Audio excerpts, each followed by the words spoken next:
At last we know what Nuka World, the last bit of DLC for Fallout 4, is going to be. It's set in a massive theme park that forces players to confront threats unlike anything they've seen before. And now, ahead of Nuka World's launch later this month, Bethesda have gone ahead and released a map of the theme park so players can familiarize themselves with the lay of the land. If you live in the US or Canada, you can go to GameStop or EB Games and pick yourself up a copy of the map. The Xbox One S is the smallest system Microsoft has ever made, and it's an excellent console that warrants a purchase all on its own, so it doesn't need any misrepresentation necessary to sell it. However, in an ad released for the console earlier this year, visual misrepresentation of the extent of the size reduction on the new console is exactly what happened, leading to a bit of a blowback towards Microsoft with the enthusiast community. A new ad for the Xbox One S, however, appears to have rectified the error. The visual in this new commercial, as noted by NeoGAF, is far more accurate about the kind of size reduction that customers can expect with the new Xbox One over the standard launch models. All in all, it's good that Microsoft fixed this error, though again, we wish they had never misrepresented the volume reduction to begin with. The Xbox One S is a great system, and never needed any extra prodding from Microsoft to sell.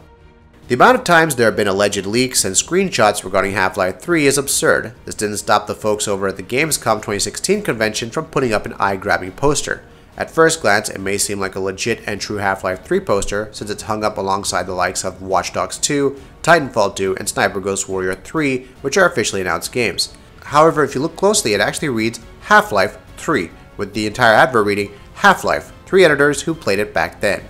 This is similar to the NeoGAF thread constructed a couple of years ago with the deceiving title of First Half-Life 3 Screenshots, which included exactly what it said in the title, 3 random screenshots taken from the original Half-Life. This time, Valve itself is the one starting to see amusement in toying with their fans' hearts when it comes to Half-Life 3. Will this game ever see the light of day? No. No, it won't. Let it go, people. There are a lot of people eager to play Hideo Kojima's Death Stranding. His next game appears to be every bit as ambitious, crazy, and out there as his precious work despite not even having an engine yet. And it is also going to be the first time in years that Kojima gets to break free from the confines of the Metal Gear series and make something altogether new.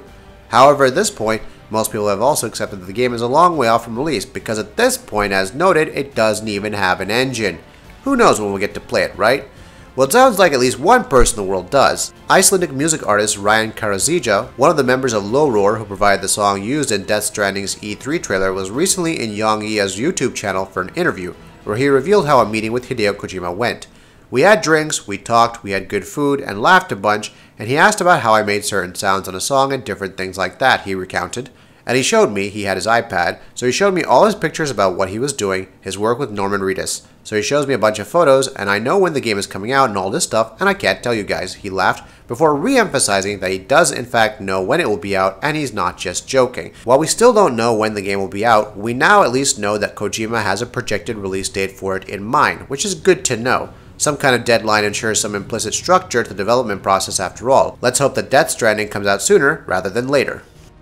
It appears as though the long-awaited Deus Ex Mankind Divided will end up being well worth the wait. Though the official embargo for the game's reviews lifts in a few hours, print magazines with reviews for the game are already going out, and it seems as though the reception for the game is very positive. Take Edge, for example, who are historically a tough outlet to please. It appears as though they've given Deus Ex Mankind Divided a score of 9 out of 10, which is exceedingly high and very rare from them.